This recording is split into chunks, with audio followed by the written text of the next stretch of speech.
बिस्मिल्लाहिर्रहमानिर्रहीम। आज का जो हमारा टॉपिक है वो है कोऑर्डिनेट कोवेलेंट बॉन्ड, और इसको हम डेटिव बॉन्ड भी कहते हैं। अब कोऑर्डिनेट कोवेलेंट बॉन्ड क्या होता है?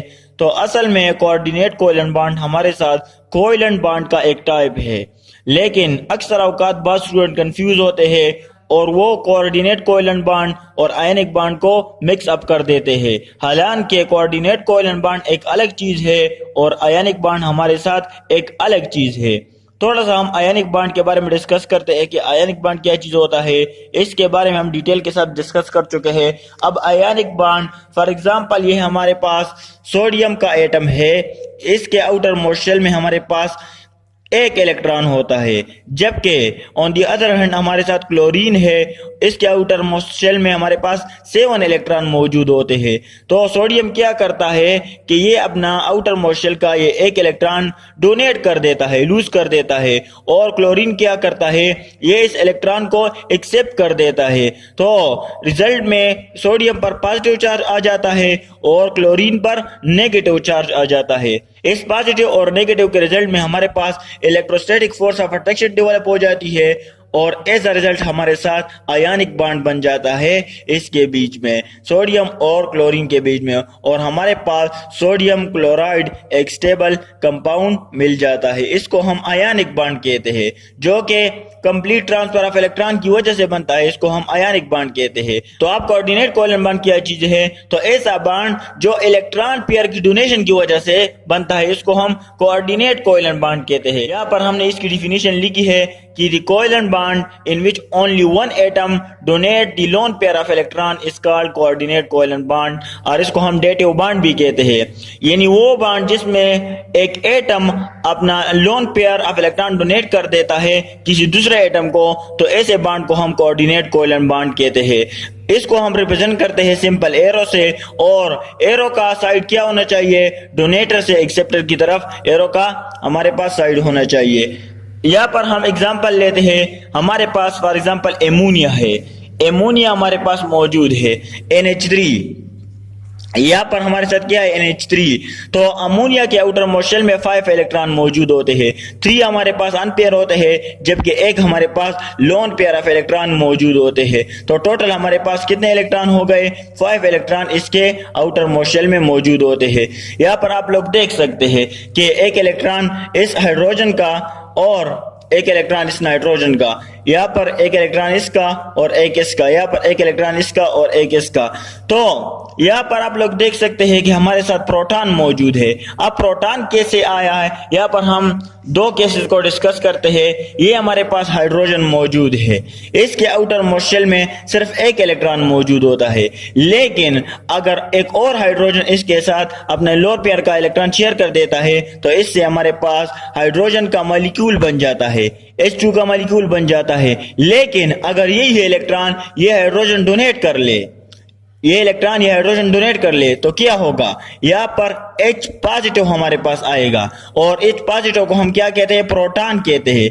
अब प्रोटॉन इसको क्यों कहते हैं? ये हमारे पास हाइड्रोजन है, इसके न्यूक्लियस पर पॉजिटिव चार्ज है, मींस के 1 प्रोटॉन मौजूद है, न्यूट्रॉन कोई भी नहीं है। तो अगर 1 प्रोटॉन है तो यहाँ पर एक इलेक्ट्रॉन भी होगा। जब ये एक इलेक्ट्रॉन ये डोनेट कर लेता है तो क्या बाकी रह जाता है? सिर्फ पॉजिटिव चार्ज बाकी रह जाता है, जिसको हम प्रोटॉन कहते हैं, जिसको हम क्या कहते हैं? प्रोटॉन। अब इसको अपना आउटर मोस्ट शेल कंप्लीट करने के लिए 2 इलेक्ट्रॉन चाहिए, और इसको अपना आउटर मोस्ट शेल कंप्लीट करने के लिए सिर्फ एक इलेक्ट्रॉन चाहिए, एक इलेक्ट्रॉन चाहिए, और यहाँ पर 2 इलेक्ट्रॉन चाहिए। तो अब क्या होगा? ये वाला केस हम लेते हैं यहाँ पर एग्जांपल में। फॉर एग्जाम्पल हमारे पास ये प्रोटॉन मौजूद है और यहाँ पर ये एमोनिया मौजूद है। एमोनिया यहाँ पर 2 इलेक्ट्रॉन 2 इलेक्ट्रॉन 2 इलेक्ट्रॉन और 2, ये तो इसका तो आउटर मोस्ट शेल कंप्लीट है, लेकिन इसका आउटर मोस्ट शेल अभी तक कंप्लीट नहीं है। इसको अपना आउटर मोस्ट शेल कंप्लीट करने के लिए 2 इलेक्ट्रॉन चाहिए। तो नाइट्रोजन क्या करता है? ये जरूरत पड़ने पर अपने loan pair of electron hydrogen को डोनेट कर देता है।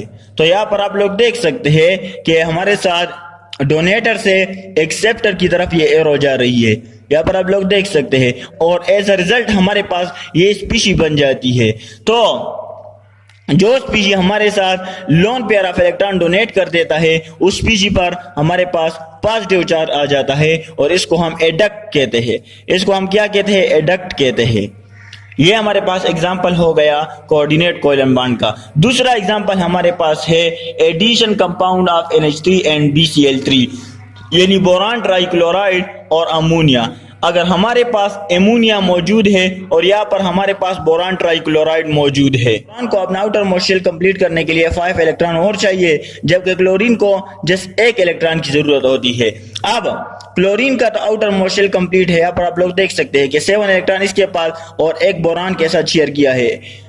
इसी तरह इसका भी आउटर मोस्ट शेल कंप्लीट है, बोरान ने इसके साथ 1 इलेक्ट्रॉन शेयर किया हुआ है। इसी तरह इस क्लोरीन का भी आउटर मोस्ट शेल कंप्लीट है, क्योंकि बोरान ने इसके साथ इलेक्ट्रॉन को शेयर किया हुआ है। तो ये तो इसका तो आउटर मोस्ट शेल हमारे पास कंप्लीट हो गया।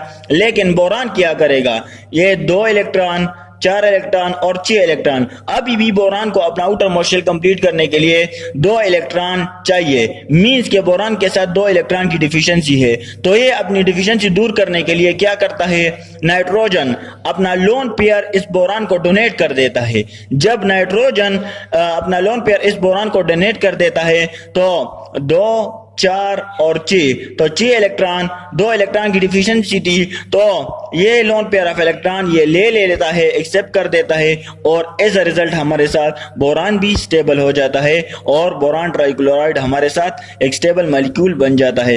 यानी ये हमारे पास structure of addition compound of NH3 and BCl3। तो इसी तरह नाइट्रोजन जरूरत पड़ने पर ये अपना loan pair of electron donate कर देता है, और जो एटम अपना loan pair of electron donate कर देता है या लूज कर देता है, तो एज अ रिजल्ट हमारे साथ जो बॉन्ड बनेगा, यहाँ पर जो बॉन्ड बनता है, इस बॉन्ड को हम कोऑर्डिनेट कोवैलेंट बॉन्ड कहते हैं। इसको हम क्या कहते हैं, कोऑर्डिनेट कोवैलेंट बॉन्ड कहते हैं। यहाँ पर आप डिफिनीशन दोबारा देख ले, यहाँ पर हमने डिफिनीशन लिखी है कि the covalent bond in which only 1 atom donates. तो यहाँ पर आप लोगों ने देख लिया कि lone pair of electron nitrogen ने डोनेट किए हुए। यहाँ पर आप लोग देख सकते हैं कि lone pair of electron nitrogen ने डोनेट किए हुए है बोरान को, और यहाँ पर हाइड्रोजन को डोनेट किए हुए है, मींस के प्रोटॉन को डोनेट किए हुए है।